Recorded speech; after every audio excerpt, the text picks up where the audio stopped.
নমস্কার বন্ধুরা, আজকের ভিডিওটি সে সকল বন্ধুদের জন্য খুবই গুরুত্বপূর্ণ যারা শরীরের বিভিন্ন রকম ইনফ্ল্যামেশন পেইন, যেমন joint pain, back pain, knee pain, ankle pain, muscles cramps ইত্যাদি নানান ধরনের সমস্যায় ভুগছেন।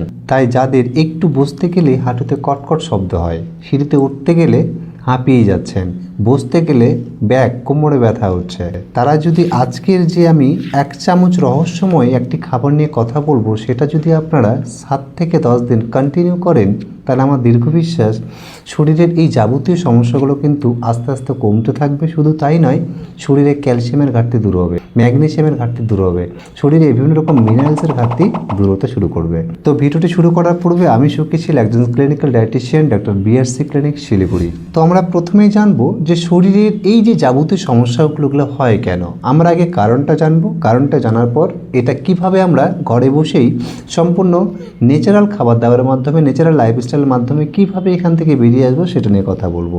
তো দেখুন, এই যে ব্যাক পেইন, মাসেলস ক্র্যাম্পস হচ্ছে, হাঁটুতে ব্যথা হচ্ছে, শরীরের অনেক জায়গায় ইনফ্ল্যামেশন পেইন হচ্ছে, জয়েন্ট পেইন হচ্ছে, তো এগুলো হওয়ার প্রধান কিছু কারণ রয়েছে। প্রথম নাম্বার, শরীরে যখন ক্যালসিয়ামের ঘাটতি শুরু হয়। ক্যালসিয়াম কি? ক্যালসিয়াম হচ্ছে আমাদের শরীরের একটি মেন পিলার।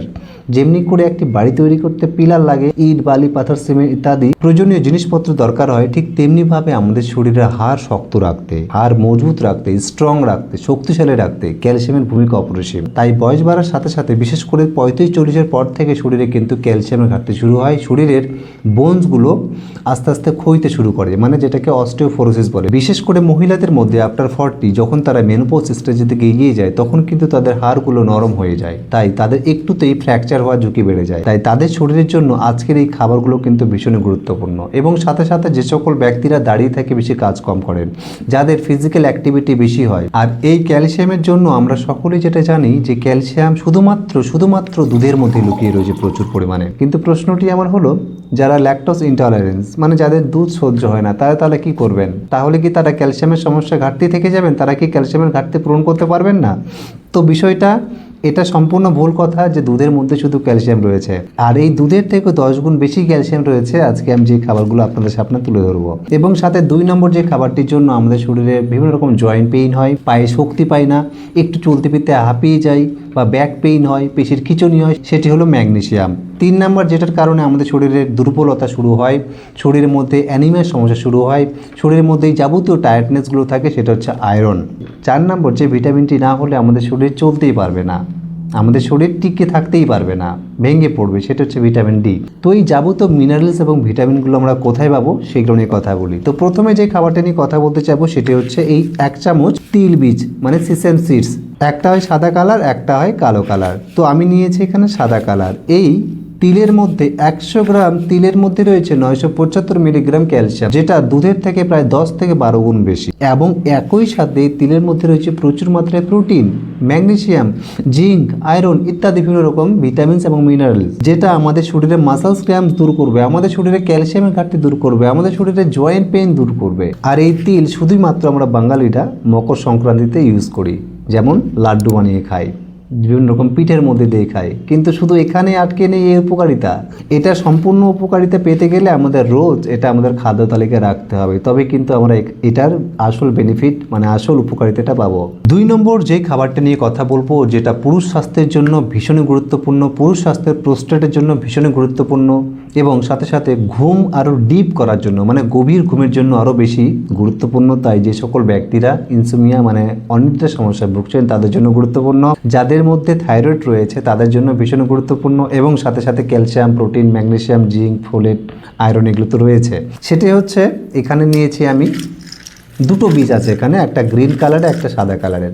গ্রিন কালারের বীজটি হচ্ছে পামকিন সিড, কুমড়োর বীজ, ওকে, মিষ্টি কুমড়োর বীজ যেটা বলি আমরা। আর সাদা কালার বীজ দেখতে পাচ্ছেন, এটা হচ্ছে সূর্যমুখী ফুলের বীজ, যেটা সানফ্লাওয়ার সিডস নামে পরিচিত। এই দুটো বীজের গুণাগুণ নিয়ে যদি আমি কথা বলতে শুরু করি তাহলে শেষ হবে না, কারণ অফুরন্ত গুণগুণ রয়েছে এই দুটোর মধ্যে, বিশেষ করে পুরুষ এবং মহিলা স্বাস্থ্যের জন্য। এবং যে বললাম আফটার 40 যখন মহিলারা মেনোপজ স্টেজের দিকে এগিয়ে যায়, তাদের যে হাড়গুলো অনেক সময় ক্ষইতে থাকে, মানে অস্টিওপোরোসিস ভঙ্গুর হতে শুরু করে, নরম হতে শুরু করে, সেগুলোর জন্য কিন্তু এই দুটো বীজ খুবই গুরুত্বপূর্ণ, মানে ভীষণ ইম্পর্টেন্ট রোল প্লে করে। তো বলার মানে এই দুটো বীজ যারা পায়ের শক্তি পান না, একটু চলতে ফিরতে হাঁপিয়ে যাচ্ছেন, মাসলস ক্র্যাম্পস, পেশির খিঁচুনি হচ্ছে, মাঝরাতে হঠাৎ পায়ে খিঁচুনি উঠছে, শরীরে বিভিন্ন জয়েন্টে ব্যথা হচ্ছে দীর্ঘদিন থেকে, তাদের জন্য কিন্তু এই দুটো খাবার ভীষণই গুরুত্বপূর্ণ।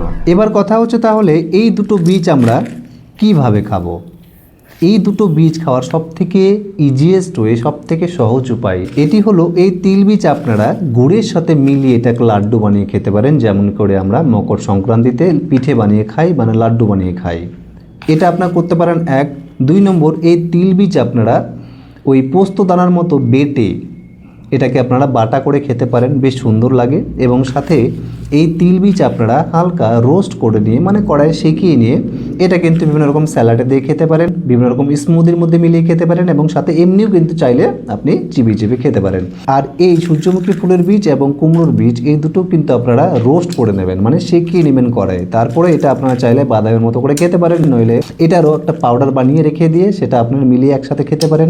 তবে আমি বলবো এই বীজগুলো একত্রে আপনারা সেঁকিয়ে নেবেন, নিয়ে ভালো করে ব্লেন্ডারে ব্লেন্ড করে, মানে পাউডার বানিয়ে এগুলো একত্রে মিলিয়ে গুড়ের সাথে মিলিয়ে যদি আপনারা লাড্ডু বানিয়ে একটা কাচের বয়ামের মধ্যে রেখে দিয়ে রোজ 2টো করে লাড্ডু খেতে পারেন, তাহলে কিন্তু ঔষধের থেকে বিশাল বড় কাজ করবে এই দুটো জিনিস। তবে হ্যাঁ, এখানে যদি আপনারা আর একটি বীজ মিলাতে পারেন, সেটি হচ্ছে তিসি বীজ, মানে ফ্লেক্স সিডস, সেটা কিন্তু আরও বেশি এর কার্যক্ষমতা বেড়ে যাবে, কারণ সেখানে ওমেগা 3 ফ্যাটি অ্যাসিড পাওয়া যায়, যেগুলো কিন্তু এই 3টে বীজের মধ্যে সেরকমভাবে নেই বললেই চলে। তো সেই বীজটা, সেই ফ্লেক্স সিডস আপনারা একত্রে একসাথে সেঁকিয়ে নিয়ে পাউডার বানিয়ে লাড্ডু বানিয়ে নেবেন গুড়ের সাথে। তবে হ্যাঁ, এই বীজগুলো খাওয়ার সাথে সাথে আমাদের আর একটি ভিটামিন না নিলে এগুলোর কার্যক্ষমতা আমরা সেরকমভাবে আমাদের শরীরে লক্ষ্য করতে পারবো না, সেটি হলো ভিটামিন ডি। এই ভিটামিন ডি কি জানেন?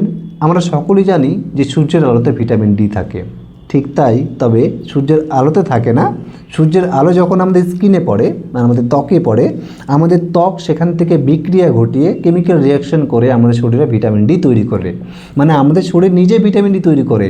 সেখানে চাই শুধু আমাদের সূর্যের আল্ট্রাভায়োলেট বি রশ্মি, যেটা আমাদের স্কিনে পড়ে ভিটামিন ডি তৈরি করবে। আর এর জন্য আমরা যদি রোজ সকাল 10টা থেকে 12টা বা 3টা থেকে 4টা এই সময়টাতে রোদে 15 থেকে 20 মিনিট করে বসি, তাহলে কিন্তু আমাদের শরীরে ভিটামিন ডি খুব সুন্দরভাবে তৈরি হতে পারবে।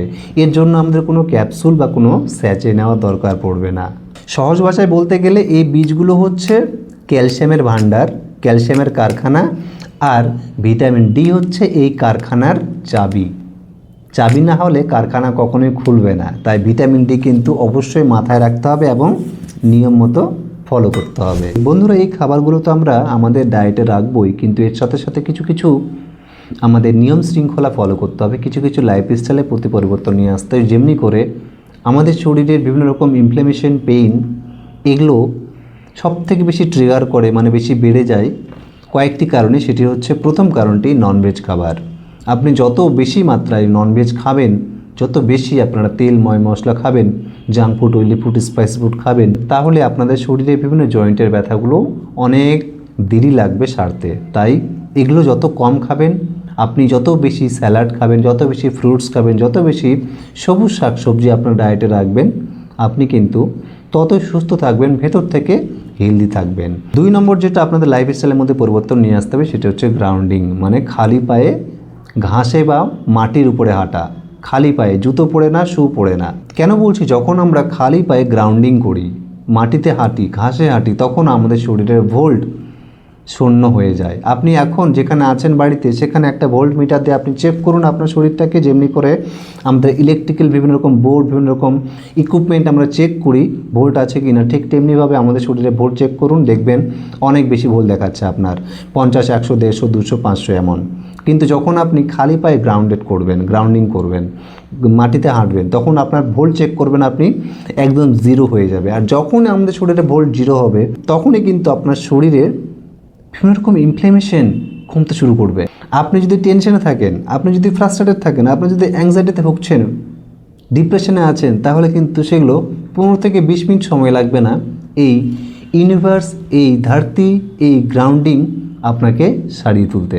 তো গ্রাউন্ডিং করা কিন্তু খালি পায়ে মাটিতে হাঁটাচলা করা কিন্তু আমাদের সকলের জন্য ভীষণ উপকারী। তো বন্ধুরা, আশা করি ভিডিওর মাধ্যমে বলা যাবতীয় তথ্য আপনাদেরকে বোঝাতে পেরেছি। এরপরে যদি কোনো রকম কোনো সমস্যা থাকে অবশ্যই কমেন্টে জানাবেন। আর হ্যাঁ, ক্রনিক থেকে ক্রনিক ডিজিজ সম্পূর্ণ প্রাকৃতিক নিয়মে ন্যাচুরোপ্যাথি ওয়েতে ন্যাচারাল হিলিংয়ের মাধ্যমে চিকিৎসা পেতে আমাদের সাথে যোগাযোগ করুন ডাক্তার বিআরসি ক্লিনিক, শিলিগুড়ি, নিচে দেওয়া নাম্বারে। নমস্কার বন্ধুরা, সকলে ভালো থাকবেন, সুস্থ থাকবেন। দেখা হচ্ছে পরের ভিডিওতে।